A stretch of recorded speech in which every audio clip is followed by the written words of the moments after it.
faut faire très attention aux explications. J'avais déjà mis en garde plusieurs fois à ce sujet. On a un fait qui est là, et on veut l'expliquer. Et quand on veut l'expliquer, on l'explique souvent très mal. Et, et finalement, à partir du moment où on explique mal un fait, on en vient à se demander si le fait existe ou pas. C'est ça qui est assez vicieux dans cette histoire, assez pervers. Les gens vous disent, mais expliquez-moi le fait en question. Vous leur proposez une explication. Cette explication est plus ou moins discutable. Et au bout du compte, on vous dit, ben, voyez bien, mon cher monsieur, les faits que vous décrivez n'existent pas, puisque les explications que vous donnez ne sont pas satisfaisantes. Comme si c'était l'explication qui avait précédé le fait. Oui. C'est le cas dans certaines mesures, notamment chez les astrologues, qui projettent leur théorie astrologique sur le monde. À ce propos, justement, quand on écoute des commentateurs politiques, sportifs ou économiques, etc., on s'aperçoit que ces commentateurs, forcément, ce sont des gens qui expliquent, qui tentent, qui s'évertuent à expliquer. Et qu'est-ce qu'ils ont comme modèle sous la main? Toute la question est là. Alors, il y a deux types de modèles. Et généralement, alors, soit on va proposer un cycle court, soit on va proposer un cycle long. Alors, vous n'avez qu'à écouter. Soit on va vous dire, ah oui, la situation actuelle, ah oui, nous sommes dans une nouvelle ère, les conditions ont changé, ceci ou cela.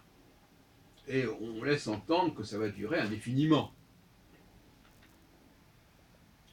Inversement, d'un point de vue, je dirais, scientifique,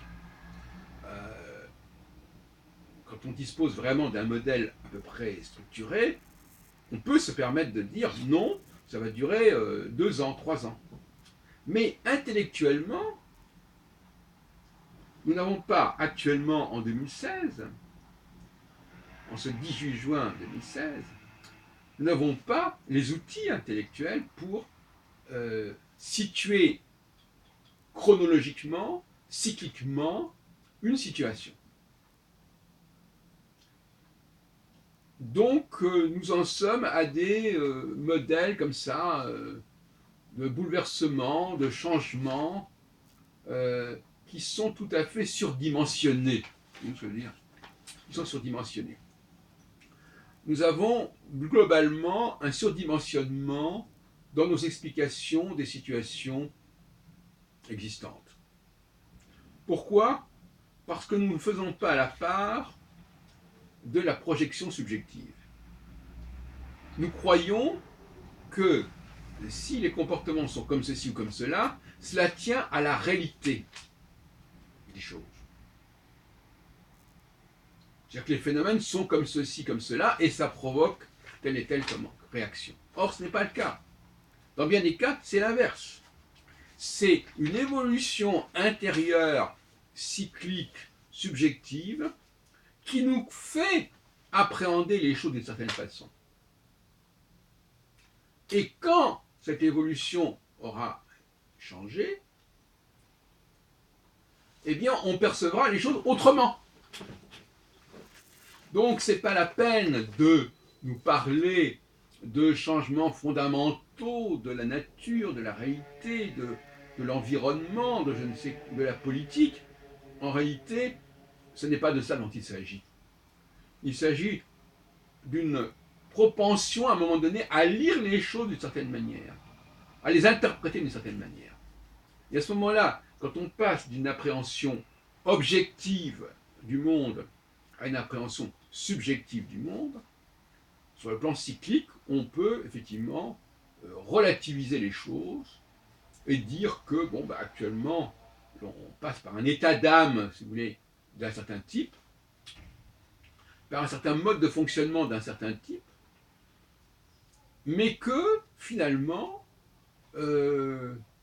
ça n'engage pas la réalité en soi. À moins de considérer évidemment que nous-mêmes, nous faisons partie de la réalité. Dans ce cas-là, évidemment, on ne peut pas non plus opposer les deux, mais ce n'est pas la même chose. cette réalité objective est une chose, et la réalité subjective en est une autre. Bon. Et bien entendu qu'elles se croisent et qu'elles se mélangent quelque part, mais malgré tout, il convient de les séparer. Pourquoi? Parce que, à un moment donné, elles se séparent. À un moment donné, on s'aperçoit que cette réalité objective n'était en fait qu'une réalité subjective, et que cette réalité objective, elle a sa propre cyclicité, et que la réalité subjective, elle a aussi sa propre cyclicité, et que ce ne sont pas du tout les mêmes cyclicités, et que la réalité objective a une cyclicité beaucoup plus longue que la réalité subjective. D'où des confusions dans les discours dont je viens de rappeler l'énormité et l'aberration.